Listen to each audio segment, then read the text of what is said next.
Hello.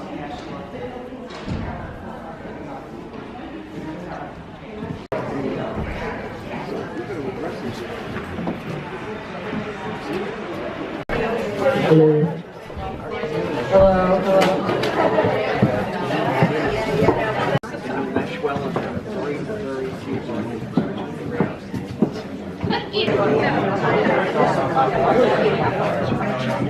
Talk a little bit today about how we're going to organize this. If either of the legislators or aides to legislators here would like to talk on any subject, whether it's healthy aging or anything else, feel free to. We're gonna have some time for that. So if you want to do that would be fine. And then after this presentation by the legislators, we're going to ask the panelists to provide their presentations. After that is going to be a panel discussion, and then there will be time for questions and answers. Good morning, everyone. Thank you so much for coming out, especially so early on a Friday morning. Really appreciate it.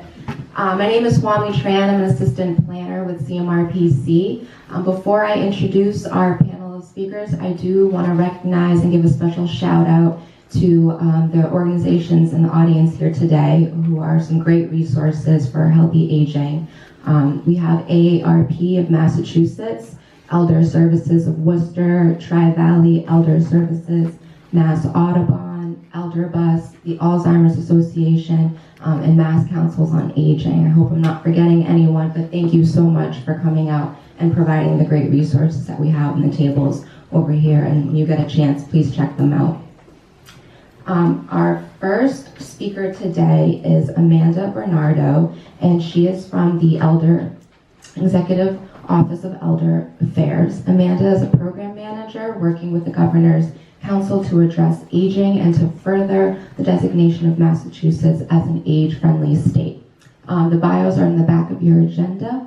Amanda is going to share with us some great information regarding the statewide context of our growing aging population and the resources that they can offer you folks. So thank you so much.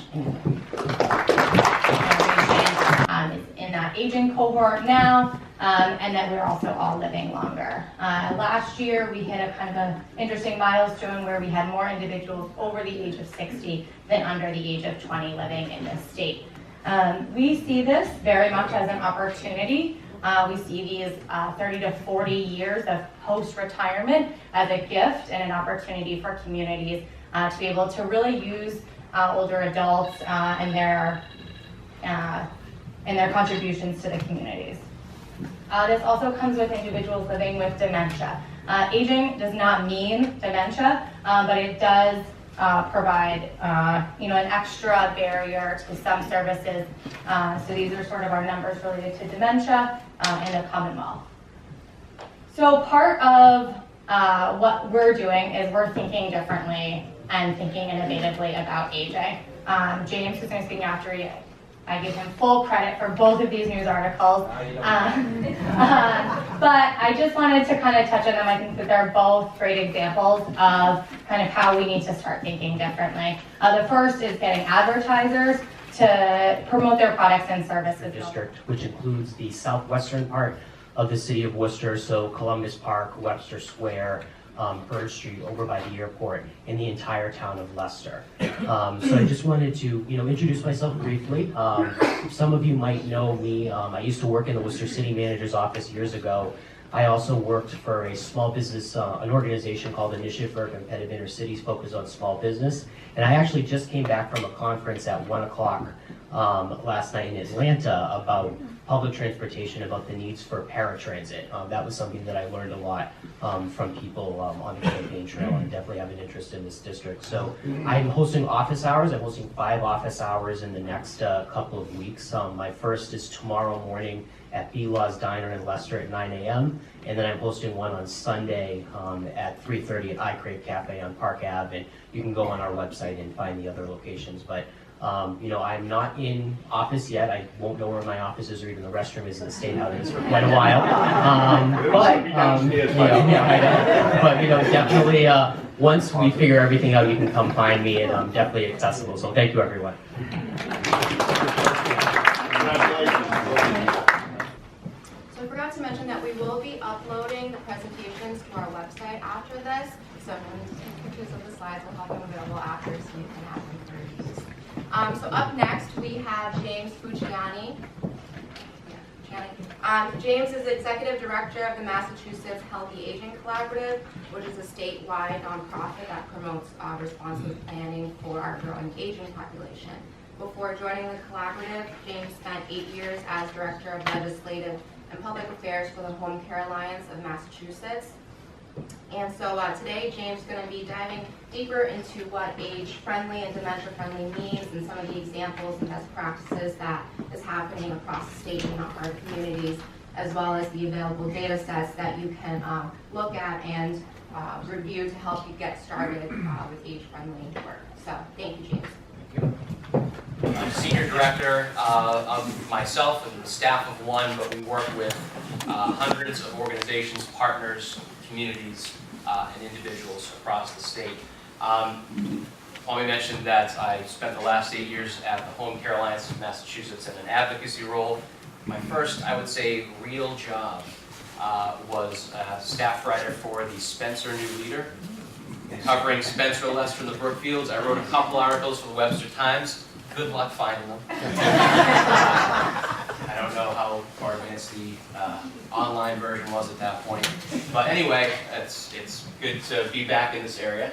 So the Mass Healthy Aging Collaborative, just to tell you a little bit about us, is, as Amanda said, we were kickstarted by the Tufts Health Plan Foundation.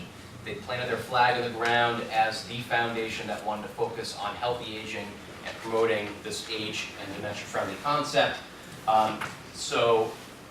Our network is pretty broad. It includes community health and wellness, government, advocacy, research, business, pretty much everybody across the board that has a stake in healthy aging, and that means everybody. If you're alive, you're aging. There's an initiative at Age Friendly Ohio, and they have these pins that they give out that says aging, it's so cool, everybody's doing it.